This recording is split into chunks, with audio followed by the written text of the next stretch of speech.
Estamos de vuelta aquí en Sin Rodeos, agradeciendo a todos ustedes por su compañía y por su sintonía. Y quiero comentarles lo que han sido las declaraciones el día de hoy del presidente del Consejo de Ministros, César Villanueva, quien también se ha pronunciado sobre la resolución del Poder Judicial ante este caso y esta pues excarcelación de Osman Morote, ¿no? ¿Qué es lo que dice César Villanueva? Que el Ejecutivo está en desacuerdo con esta resolución. Ha expresado que el Ejecutivo pues no está de acuerdo con la resolución del Poder Judicial que ha pues en la víspera ha ordenado que los cabecillas de Sendero Luminoso, Osman Morote y Margot Liendo, sigan en arresto domiciliario el juicio oral por el caso Tarata. Sin embargo, ojo, el jefe del gabinete ministerial consideró que como Ejecutivo se debe respetar la independencia de los poderes. De acuerdo a Villanueva, el gobierno tiene información de que las condiciones necesarias para una prisión domiciliaria para los terroristas citados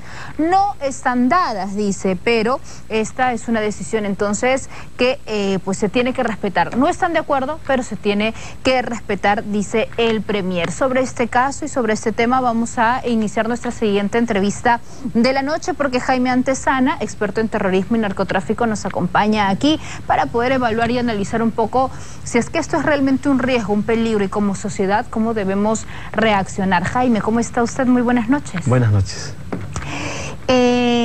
¿Es riesgoso? ¿Usted considera que es realmente peligroso que un hombre con el poder que tenía Osman Morote en su momento en Sendero Luminoso ahora esté no en las calles, pero sí en libertad, con un arresto domiciliario que tiene pues muchas más gollerías de lo que tenía antes? Sendero fue derrotado en septiembre del 92 con la captura de Guzmán. El puntillazo final fue la captura de Feliciano en julio del 99. Desde el 92 Sendero ya no representa una amenaza a la seguridad, a la gobernabilidad del Perú, ¿no? En consecuencia, eso es una primera pieza de análisis. No es una amenaza como lo conocíamos, ¿no es cierto? Sanguinarios, como con atentados terroristas. No solo lo conocíamos, sino también no es una amenaza por la reformulación de sus planteamientos desde octubre del 92. A pocos meses de la captura de Guzmán, Montesinos va y lo visita e inicia conversaciones académicas que rematan en una solicitud de conversaciones para un acuerdo de paz, ¿no? Y ahí salen los lineamientos básicos del senderismo de hoy, que es solución política, amnistía general, reconciliación nacional. Entonces ya eso plantea un horizonte totalmente distinto al senderismo, que va a tener otro momento el año 2009, cuando van a impulsar la creación del Movadef, ¿no? Ya para participar en las elecciones. Qué importante que usted mismo lo mencione, Jaime, porque esa es la preocupación que tenemos ahora, que tenemos muchos, me incluyo.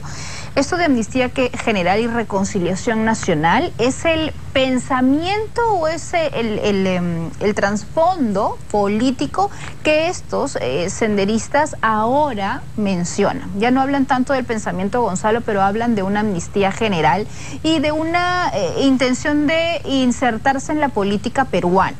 Con estos cabecillas en libertad o estos senderistas en libertad, ¿este pedido cobra mayor fuerza? ¿Eso nos debe preocupar? No, tampoco. Porque solución política con una fuerza que está en derrota, porque Sendero todavía está en derrota, no es viable. Amnistía general no es posible en el Perú, ni para los militares, ni para el senderismo, que cometieron, ¿no?, violaciones de derechos humanos. Otros planteamientos como solución, como por ejemplo reconciliación nacional, ¿no?, queda como un enorme desafío. El senderismo entonces hoy no es una amenaza. Y quienes construyeron estos nuevos lineamientos del senderismo, que ahora hablan de una nueva constitución, una asamblea constituyente ya en el terreno de la democracia, ¿no?, es precisamente Morote, ¿no?, con Guzmán, Elena Iparraguirre y todo el senderismo que fue reunido por Montesinos para armar esta nueva estrategia. Entonces, los que menos en estos momentos deben cuestionar a Sendero son los fujimoristas, porque ellos facilitaron las reuniones del Comité Central, de la Comisión Política y del Comité Permanente Histórico de Sendero Luminoso.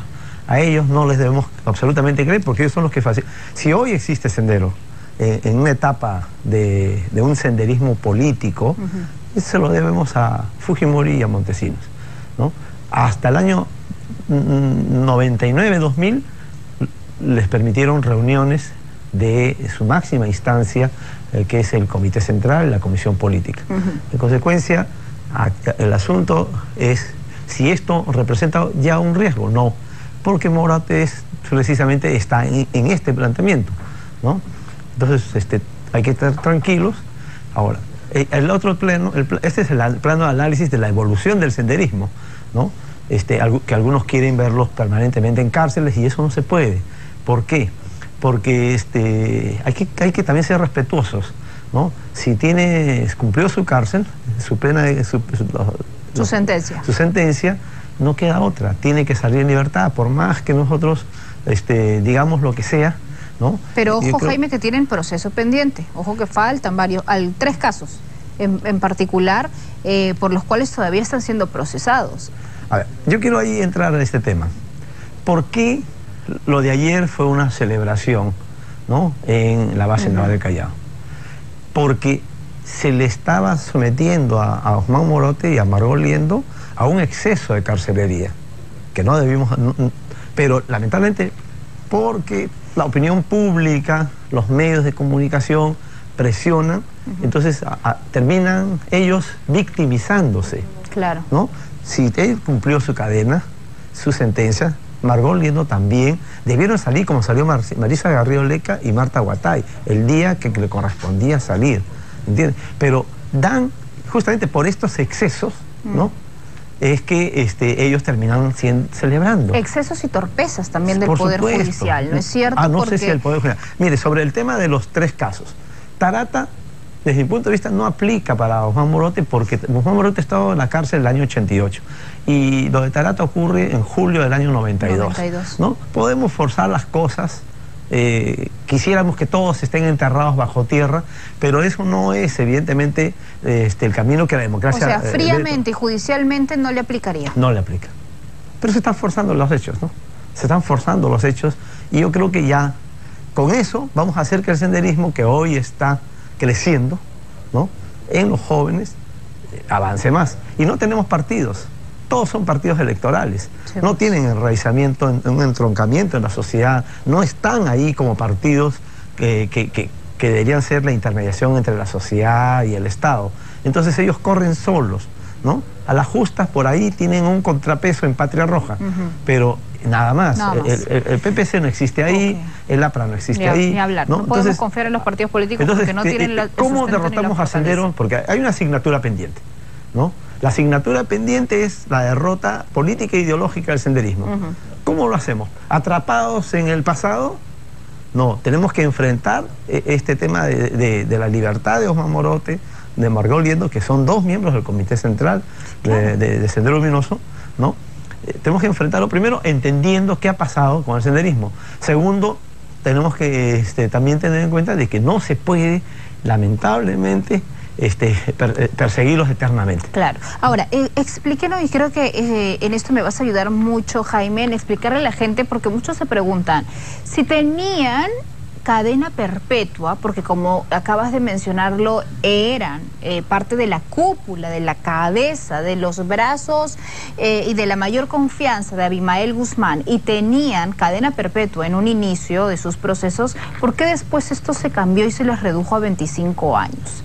¿Qué pasó? Bueno, ya esa es una pregunta para el Poder Judicial, ¿no es cierto? No es una pregunta para quienes estudiamos este fenómeno. Entiendo de que debió mantenerse la cadena perpetua. Hubo una revisión de sus procesos, sí, ¿no es cierto?, en el año 99-2000 con Diego García Sayán, que empezó a disminuir estas sentencias, porque en su momento nadie levantó la voz, nadie le puso un alto y se permitió esta disminución de condenas a senderistas. Han pasado, ¿no?, muchísimos años de eso, y yo creo que ya no podemos llorar sobre la leche derramada. Así es. ¿No? que hoy declaremos traidor al Poder Judicial, no sé si tiene significación, ¿no? Los jueces defienden sus fallos, el Ejecutivo respeta al Poder Judicial, y entonces lo que tenemos que es decir qué representa hoy el senderismo para la sociedad, ¿no? Y cómo enfrentamos, porque siempre estamos actuando con el hígado, ¿no? Que deben estar todos en la cárcel, que no deben salir nadie. Entonces eso lamentablemente no es así. Claro, si ¿no? Por lo menos si en no este caso no aplica. Claro, si no ha habido entonces un orden y una coherencia en el trabajo del Poder Judicial, ahora no tenemos nada que reclamar, pues, si se han cometido estos errores en el pasado. Vienen de 20 años atrás, no vienen de unos años, ¿no? Ahora, habría que buscar, si es que hay que buscar responsables, habría que buscarlos adecuadamente, pero lo concreto es que hoy vamos a tener a Osman Morote quizás dando hasta entrevistas en la vivienda donde vaya a tener... En Chaclacayo. ¿no? Y ahora, me dices que por el caso Tarata no aplica. ¿No crees que él porque está muy forzado. Está acusado? Muy forzado. Él o sea, ya no regresaría a prisión por Tarata. No. Pero insiste, peor va a ser. Peor porque se van a victimizar más, ¿no? De los que fueron una maquinaria asesina, una maquinaria del terror, ¿no? Que casi nos ponen en cuestión la viabilidad del Perú, van a terminar victimizándose. Entonces hay que saber actuar con inteligencia, con el senderismo, ¿no? Hay que entender hacia dónde apuntan. Y hoy apuntan a participar en los procesos electorales. Van a tener candidaturas en las elecciones municipales. ¿El Movadef se fortalece con esto? Evidentemente que sí. Entonces, pero todo este fortalecimiento es en el terreno político. No es en el terreno, armado, como muchos otros hablan de armado. No existe hoy ninguna posibilidad real, ¿no? De un regreso de Sendero, una aventura violentista como inició en mayo de 1980. Ese ciclo está cerrado, ¿no? Y el mismo Morote, quien sale, dijo, ese problema dependerá de la evolución de la lucha de clases. ¿Y qué es la evolución de la lucha de clases? Es pues el proceso histórico, ¿no?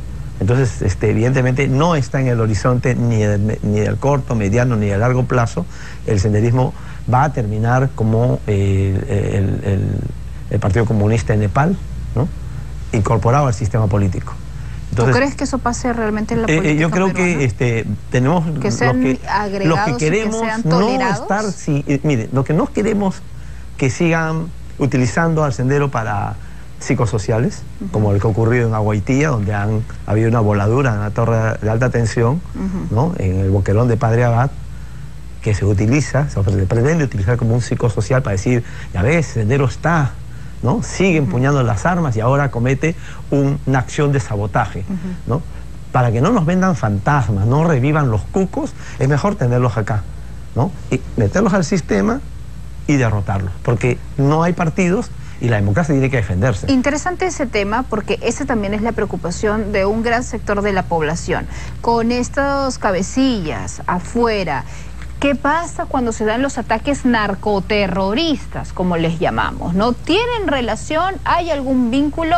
Tenemos una pausa, ¿verdad, señor director? ¿Me confirma? Nos vamos a ir al corte, ¿sí? Y al volver tenemos tu respuesta, Jaime, porque hay muchas personas que quieren saber si es que realmente lo que pasa en estos momentos, en estas zonas, pues a veces controladas por narcoterroristas, ¿no? ¿Tienen algún vínculo, nexo o contacto con estos cabecillas terroristas? Con la respuesta del especialista regresamos. Antes, tan experto en terrorismo y narcotráfico, y quedó una pregunta pendiente, Jaime. Estos ataques que a veces se dan en la zona del Braem, de narcoterroristas, ¿tienen vínculos con estos senderistas? Primero que no son ataques narcoterroristas, ¿no? El año 99 un remanente, ¿no? Un filamento del senderismo escindió al senderismo que hoy vemos en las pantallas, en las calles, ¿no? Recolectando firmas. Y se inmigró y se reconvirtió en una estructura armada, articulada a la cadena del narcotráfico. Se metieron a cobrar cupos de la droga, a los mochileros, se metieron a los cultivos de coca inicialmente entre 2001 al 2006, coca y pozas de maceración de pasta básica y cocaína. Empezaron a cargar droga, ¿no? A dar seguridad. Tuvieron 3 laboratorios de refinamiento en Bidón, uno de colombianos, otro de brasileños y otro del primo Lucho, de Víctor Quispe Palomino, alias José. Eso ya no es senderismo, eso es narcotráfico. Entonces no hablemos de narcoterrorismo porque eso es un concepto que no existe. Fue válido para los 80 cuando Artemio, ¿no? y el Comité Regional de Guayaga se alió con el narcotráfico hasta más o menos en 1990 y tantos. O sea, ¿no? Esta lucha no hay narcoterrorismo. No hay narcoterrorismo porque esta lucha de los senderistas por tener una participación política no tiene nada que ver entonces con estos sujetos. Desde el año 99 no tiene nada que ver, ¿no? Ahora, entonces, perdóname, cuando la gente comenta y me escribe y dicen, ¿no? Y ahora, ¿no? Estos ataques van a multiplicarse, no tendrían ninguna relación. Los ataques pueden continuar, pero esos ataques son parte de lo que yo he llamado la nueva guerra en el Perú, la narcoguerra, porque esos ataques son para frenar el control antinarcóticos. Es principalmente contra la policía. Contra la policía. Y cuando entran las Fuerzas Armadas, de marzo del 2008, ellos empiezan a golpear a los militares, porque se colocan en la ruta de la droga. ¿Siguen trabajando las Fuerzas Combinadas? Claro, si las Fuerzas Armadas están en el BRAE, lo que pasa es que no ha servido de nada. ¿Por qué? Porque una estrategia militar antiterrorista no puede enfrentar a una estructura que se ha reconvertido al narcotráfico, que es una estructura criminal, ¿no? No puede. Entonces estamos con 10 años de estrategia equivocada, ¿no? Y lo sabemos, es monumental. La coca ha crecido, el BRAE es la zona de mayor producción de coca y cocaína del Perú y del mundo. En consecuencia, esta estrategia no sirve para eso, ¿no? Tampoco ha servido para cancelar la organización de los hermanos Quispe Palomino, digamos, el clan de los hermanos Quispe Palomino. No ha servido para eso. Entonces, lo que debemos hacer es enfrentar al narcotráfico. El narcotráfico es hoy la mayor y más formidable amenaza que la sociedad y el Estado peruano, la república, la nación en construcción, y todavía que es una tarea pendiente, es la que está enfrentando, ¿no? Si no entendemos eso y seguimos viendo fantasmas, ¿no? Sí, obviamente sin dejar de hacer un seguimiento minucioso, para eso están los aparatos de inteligencia, no para que nos asusten. Miren, todos los psicosociales que se han perpetrado desde el 98, lo del Polo, son psicosociales. Todos, el 2015, las granadas que aparecieron en Lima, incluso explotaron, ¿no? Eran psicosociales. ¿Psicosociales armados por quién, Jaime? Por sectores que quisieron resucitar el senderismo. ¿Y quién es el más interesado? Para darle fuerza. Pero por supuesto, hay quienes han sido, digamos, los que se han endilgado el triunfo sobre el senderismo, los vencedores sobre el senderismo, ¿no? Ellos evidentemente quieren mantener que el senderismo vuelve, ¿no? Y por eso es que se hace ese tipo de voladuras de torre de alta tensión en Agüitía, ¿no? Entonces, cuando lo que el Perú está viviendo es una nueva guerra, es la guerra de la narcoguerra. Muchísimos enfrentamientos armados, no solo las emboscadas de los hermanos Quispe Palomino a policías, a militares, sino innumerables enfrentamientos armados en las rutas de la droga. ¿Y cómo entendemos lo que tú llamas narcopolítica? ¿No? Porque ya lo hemos mencionado en algún momento, también has dicho que es una de las preocupaciones y de lo que no debemos de dejar de observar. Bueno, así como hay una narcoguerra, que no la vemos, no la queremos reconocer, que que sería mayor si es que el narcotráfico llega a tener poder, ¿no? Está el tema de la narcopolítica, ¿no?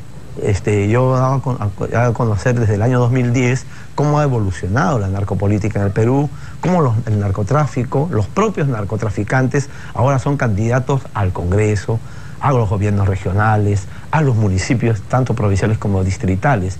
Y lo que vamos a tener en estas elecciones de octubre de este año es una avalancha de narcocandidaturas y clanes poderosísimos que los conocemos, ¿no? Y ahí está el tema, perdóname la interrupción, porque hay muchos sectores, poblaciones, provincias que reconocen que determinado personaje está involucrado en el narcotráfico, ¿no? Y que de pronto su cara photoshopeada sale pues en los paneles, en los afiches, promocionando su candidatura.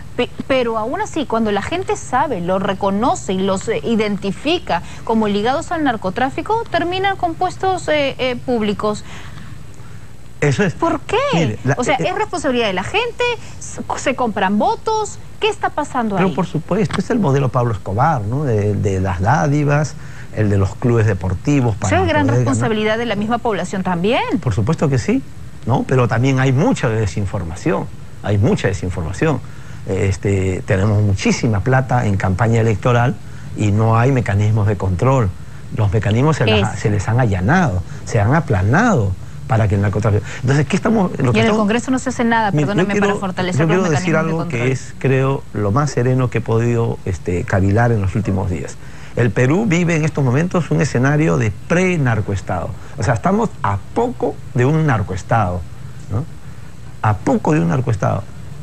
Y sin embargo, seguimos viendo a Sendero como la amenaza. ¿Por qué? Porque es psicológico. Claro, ¿no? O sea, nos están distrayendo. Claro, evidentemente. El narcotráfico es el que quiere tomar todo el control del poder. ¿A través de qué? A través de lo que he llamado que Fuerza Popular hoy en día es el narcopartido de esta época, ¿no? ¿Tú crees que a través de ellos tienen la fortaleza y así se están por supuesto que sí. Entonces, ¿a través de qué partidos son? ¿No? Eso es, hay que decirlo con absoluta claridad.